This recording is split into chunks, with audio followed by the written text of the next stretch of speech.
Hi guys and welcome back to Teo Gaming Lab. In this video I will go through 5 things I wish I knew when I started playing Manor Lord.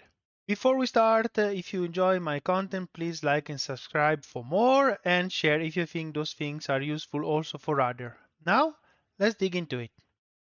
Number one, make sure to have a rudimental army as soon as you can early in the game, just to defend yourself from the bandit attack and also to conquer the outlaws camp.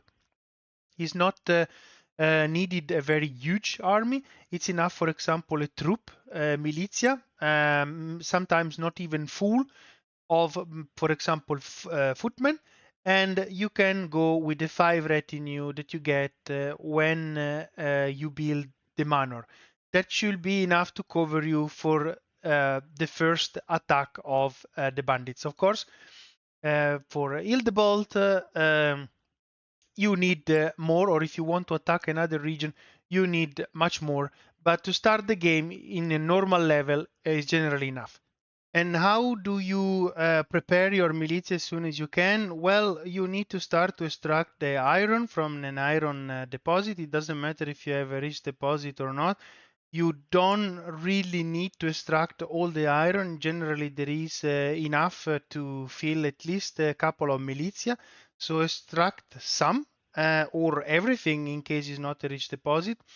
And then you need to convert the iron ore in iron slab and then have a burgess plow level 2 to produce with the blacksmith the weapons. Another thing that you can do in the beginning to have a rudimental army is to use the mercenaries. And to do that, you basically need to click on the army, on the plus, and then you click on hire mercenaries. So they have different cost and they basically are have different properties, and you need treasury in order to hire them. So one way to do treasury is to build the manor as soon as you can and make some taxes for your citizen that have a burgess plow level 2. Then basically you can have this amount of money, which are not so much. You should be able to have them, and you can hire mercenaries instead of having your own militia, plus the 5 retinue. Number two, this is not critical, but it speed up substantially your game. Make sure to not spend all the money in oxes or backyard if you don't have at least one trade route in place. It's generally the plank in the beginning. If you don't do that, and anyway you spend all your money, you're not fucked, but it goes slower and you sell things much slower compared to if you have actually a trade route open.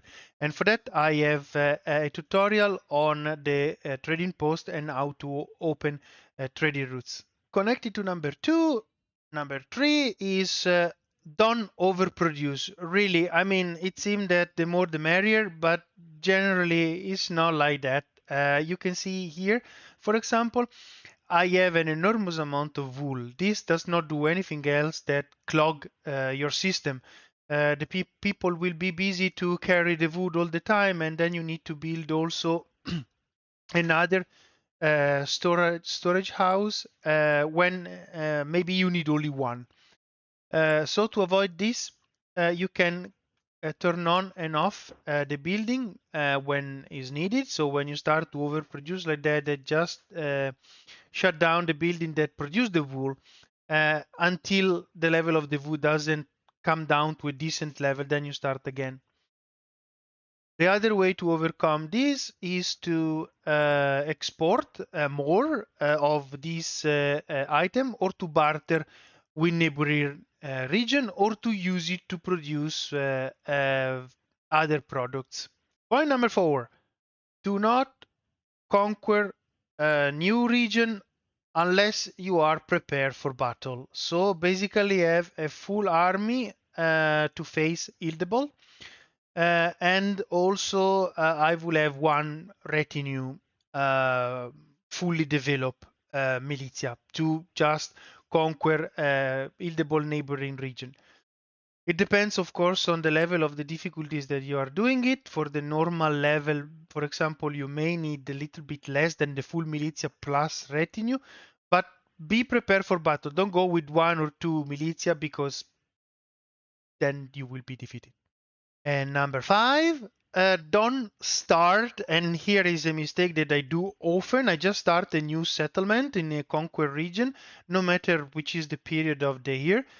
Do not start a new settlement when it's like September or October, because if you have very limited resources when you start this village, there is no berry, there is no fish in the winter, you're gonna starve, and then the approval rate will go substantially down, and then some people will leave, some people will convert themselves in bandits, and basically you lose the region. So what I would recommend, started in January, February, then you should be fine, and you have plenty of time to actually set up the basic settlement. Also, for the basic settlement, I have a tutorial on my channel. If you want, have a look at it.